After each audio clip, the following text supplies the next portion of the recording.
गौतम बुद्ध की कई अद्भुत कहानियां हैं जो हमें जीवन के मूल्यों और तत्वों के बारे में सिखाती हैं। उनमें से एक बहुत ही प्रसिद्ध कहानी है सोने की चिड़िया। ये कहानी एक समय की है जब गौतम बुद्ध अपने शिष्यों के साथ एक बाग के जंगल में चले गए। वहां उन्होंने एक सुंदर सोने की चिड़िया देखी। उनके शिष्यों ने उन्हें पकड़ने के लिए कहा, लेकिन बुद्ध ने उन्हें रोक दिया और कहा कि उन्हें छोड़ दें। उन्होंने उनके शिष्यों को कहा कि जैसे ही चिड़िया को छोड़ दिया जाएगा वो उड़ जाएगी और आगे जाकर गया होगा। बुद्ध ने उन्हें यह सिखाने का संदेश दिया कि सभी चीजें मुक्त होने की इच्छा रखती हैं और हमें उन्हें छोड़ देना चाहिए। इस कहानी से हमें यह सीखने को मिलता है कि हमें अपने प्रियजनों और समृद्धि की चीजों को बंधक बनाने की कोशिश नहीं करनी चाहिए। उन्हें स्वतंत्रता और स्वतंत्र जीने का अधिकार देना चाहिए। गौतम बुद्ध की शिक्षाओं से जुड़ी कहानियां हमें जीवन के मूल्यों और सत्य की खोज में मदद करती हैं। एक प्रसिद्ध कहानी है उनकी सोने की चिड़िया। एक दिन गौतम बुद्ध अपने शिष्यों के साथ एक जंगल में चले गए। हाँ, उन्होंने एक सोने की चिड़िया देखी। शिष्यों ने उसे पकड़ने के लिए कहा, लेकिन बुद्ध ने उन्हें रोका और कहा, उसे छोड़ दो। उसके बाद बुद्ध ने अपने शिष्यों से कहा, जैसे ही हम उसे छोड़ देंगे वो उड़ जाएगी। उस चिड़िया की आवाज सुनकर दूर दूर तक अन्य चिड़ियां आ गई। वे चिड़िया सोने के पीछे दौड़ने लगी। बुद्ध ने फिर शिष्यों को कहा, देखो, यही है आसक्ति का असर।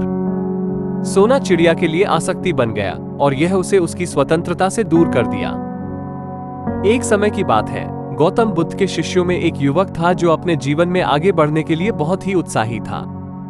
एक दिन वो गौतम बुद्ध से मिलने गया और उनसे ये पूछा कि मुझे जीवन में सफलता कैसे मिलेगी। गौतम बुद्ध ने उसे एक छोटी सी कहानी सुनाई।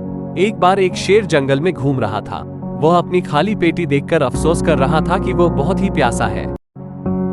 तभी वह एक कुआं देखा। उसने कुआं में गिरकर पानी पीना शुरू किया, परंतु जब उसने पानी पीना शुरू किया तो उसकी खाली पेटी ने दर्द करना बंद कर दिया। उसे मालूम हो गया कि वह जितना भी प्यासा हो, कुआं में पानी पीने के बाद उसे सुख की प्राप्ति हो जाती है। गौतम बुद्ध ने युवक से कहा, जैसे शेर ने प्यास बुझाई वैसे ही तुम्हें भी अपनी आत्मा की प्यास को बुझाने के लिए अंदर की ओर देखना होगा। सफलता का राज अंतर्निहित है। इस कहानी से हमें यह सीखने को मिलता है कि हमें अपने आत्मा की ओर देखना चाहिए और अपने अंदर की शक्तियों को पहचानना चाहिए। सच्ची सफलता का राज अंतरीकरण में है। गौतम बुद्ध की यह कहानी हमें जीवन में सफलता के लिए आत्म संयम और समझ की महत्वपूर्णता बताती है।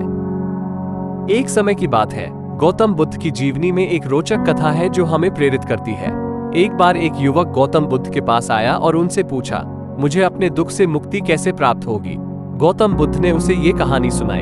एक बार एक बुजुर्ग व्यक्ति ने एक तांबे का पात्र बनवाया और उसमें पानी भरकर उसे एक महिला के पास भेज दिया। महिला ने उस पात्र को धोते हुए देखा कि पात्र के अंदर तांबे के छोटे छोटे दाग हैं। वो महिला ने सोचा कि यह पात्र धोने के बावजूद अभी भी किसी न किसी दाग से दिखता है, तो उसने विचार किया कि इस पात्र को फिर से बनवा लूं। महिला ने दूसरे पात्र विधि को कहा और फिर एक नया पात्र बनवाया, लेकिन जब वो नया पात्र उसे मिला तो उसमें भी कुछ न कुछ कमी दिखाई दी। तब उसने अपने पुराने पात्र को पुनः मंदिर लेकर उसमें पानी भर दिया और उसे पूजन के लिए बच्चों को दिया। बच्चे ने उस पात्र को देखा और उसकी खूबसूरती को पहचान लिया। गौतम बुद्ध ने फिर उस युवक से कहा, इस कथा से हमें यह सीखने को मिलता है कि हमें अपने दुख और कमियों को स्वीकार करना चाहिए और उन्हें स्वीकार करके उन्हें सुधारना चाहिए, न कि उनके द्वारा परेशान होना चाहिए। अपनी दुख और कमियों को स्वीकार करने से ही हम उन्हें सही दिशा में ले जा सकते हैं।